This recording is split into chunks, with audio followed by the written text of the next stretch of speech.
Pakistan calls it a climate-induced humanitarian crisis of epic proportions as over 30 million people are affected by unprecedented flooding in the country. With close to 1,000 people killed, a national emergency has been declared. Heavy rains continue to batter parts of southwestern Pakistan, with the city of Quetta bearing the brunt of the intense downpour. Pakistan's Minister for Climate Change, Senator Sherry Raymond, says it's the worst flooding Pakistan's witnessed in living memory. As we speak, we have 30 districts in Sindh completely inundated. So this is reaching proportions much bigger than what we saw in the super flood in 2010. Frankly, it's the biggest flood we've seen in living memory. And it has stretched all resources so thin to the ground that human vulnerability and fragility is very high. We are unable to reach in many places because our helicopters are unable to reach cut-off areas. You see the rivers leveling out into large flat plains. It looks like an ocean everywhere, literally, if you see the images, and it's been quite devastating. And we feel that even right now, our numbers of affected people, of the rescues and the sorties they're able to do. We've even deployed the Navy now because our helis can't reach. Senator Sherry Raymond there. Well, I've been speaking to Amar Guerrero, an environment journalist in Karachi. He says most of the affected people are not getting enough help yet.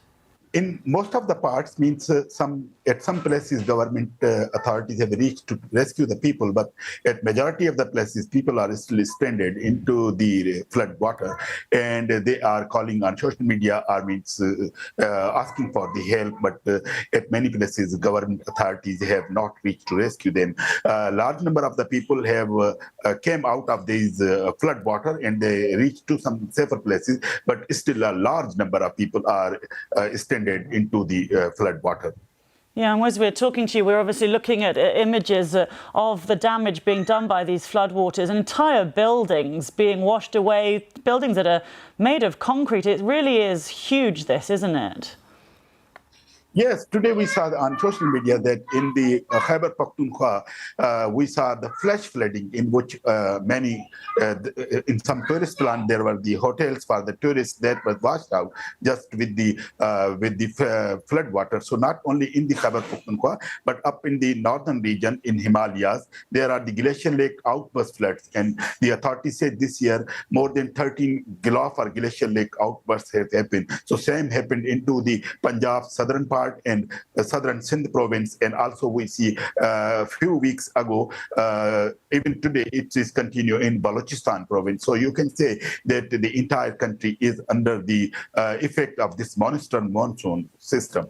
And of course, a lot of people talking about climate change being the cause, but there's also a fair bit of criticism about the way that the waterways have been encroached and town planning and the influence of actually that side of things and how this has been made worse by that.